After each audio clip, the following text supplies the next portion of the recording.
25 ఎకరాలు ఇంటిగ్రేట్ తెచ్చుకోండి. పక్కనుండే గ్రౌండ్ అందరూ వాడుకునేదే కదా, పక్కనే ఉంటుంది కదా. ఈ 5 ఎకరాలలో కూడా చిన్న చిన్న గేమ్స్ సరిపోతుంది, ఇంక్లూడింగ్ ఫుట్బాల్ కూడా సరిపోతుంది. ఇంకా పెద్దది కావాలంటే పక్కన 10 ఎకరాలు కూడా స్టేడియం ఉంది. నేను అనుకుంటున్నా 40 ఎకరాలు. చాలా సంతోషం. వారు కాంగ్రెస్ నాయకుడు, పిసిసి అధ్యక్షునిగా ముఖ్యమంత్రి రేసున్న పెద్దలు పి శ్రీనివాస్ గారి కుమారుడు.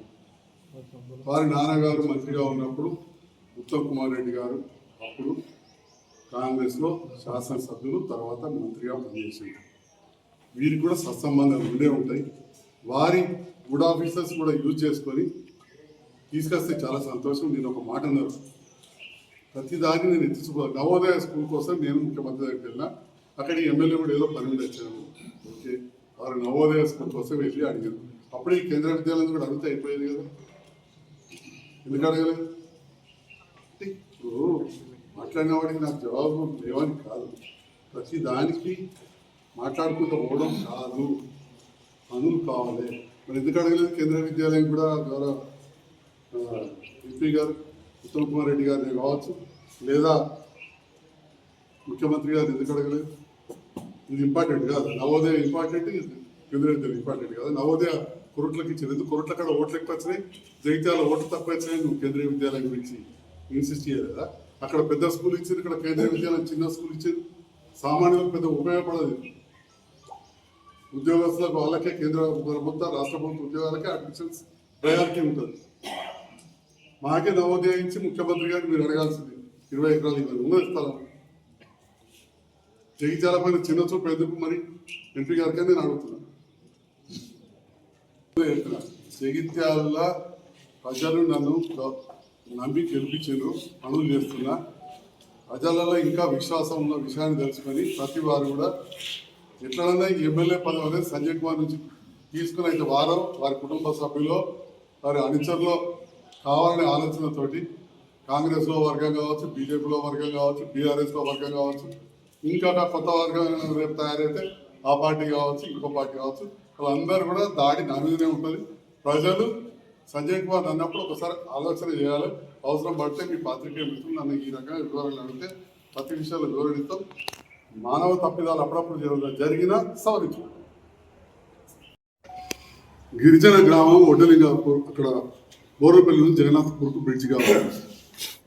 జువెలవరం గారు స్వయాన నాయకులకు వచ్చినప్పుడు మొదటి టర్ములో బీజేపీ ప్రభుత్వం వచ్చినప్పుడు మీరు ఎంపీగా లేరు, ఇంకా అక్కడ మాటిచ్చారు.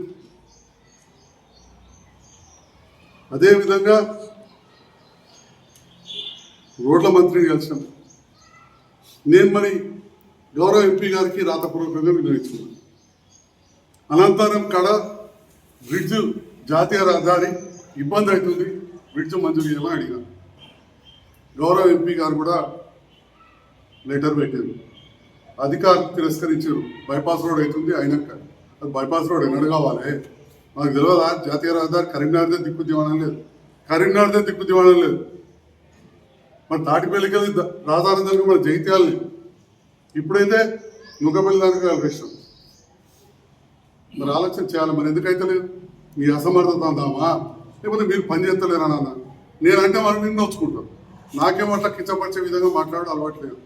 అందుకని నేను ఎన్నాడు కూడా ప్రెస్ మీట్లు పెట్టి ఏమేంపీ ఎంపీ గారికి అయితేనే లేదు, పని కాదు అని అన్నా. ఎప్పుడైతే పని చేస్తున్నప్పుడు చేసినప్పుడు అవుతుంటాయి. ఇక్కడ చలిగాలు దగ్గర కేంద్రీయ విద్యాలయం గురించి ఇంత మాట్లాడేది కదా. చలిగాలు ఊరు దాటాలంటే దాటని పరిస్థితి వర్షాకాలంలో.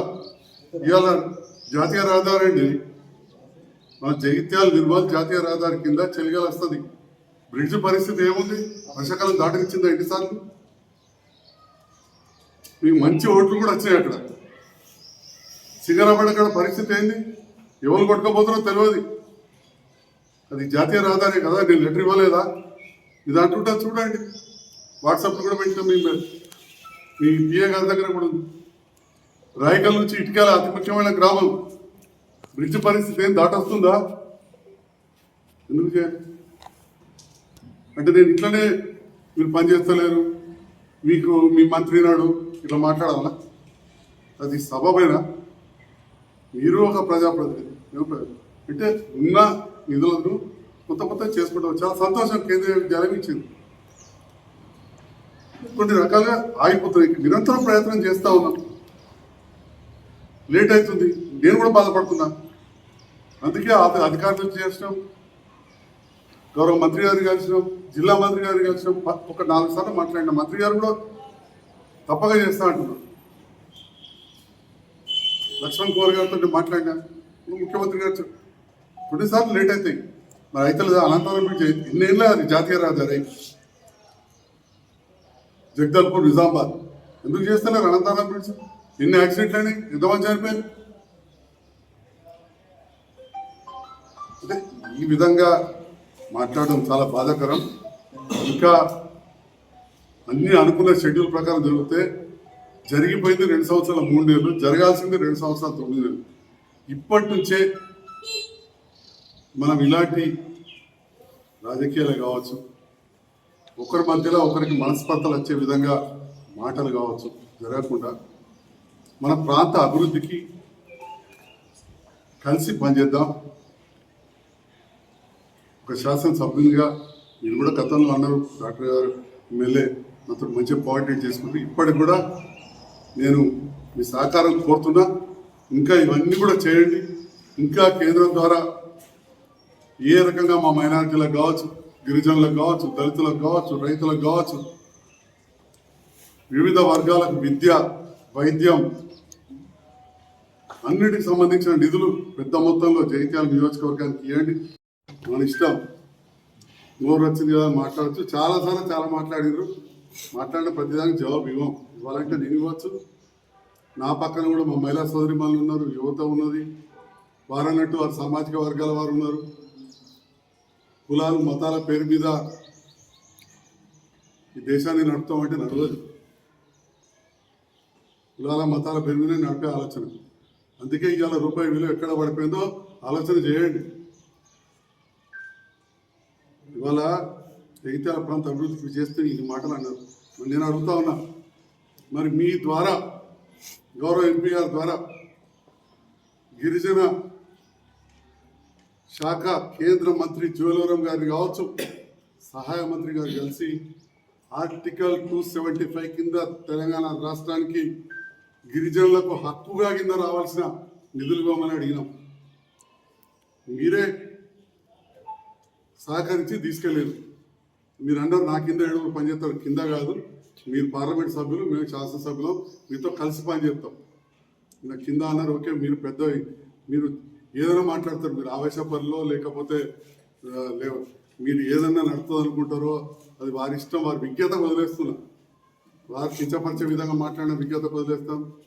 ఏకవచనంతో మాట్లాడిన విజ్ఞత వదిలేస్తాం. మీ ముఖ్యమంత్రికి చదువు రాదు, నాకు చదువు బాగుతో మాట్లాడారు, వారి విజ్ఞత వదిలేస్తాం. అంతేగాని నా ముఖ్యమంత్రి అన్నది ఈ ప్రధానమంత్రికి చదువు వస్తుందా, ఛాయాముకున్నాడా నేను అన్నా.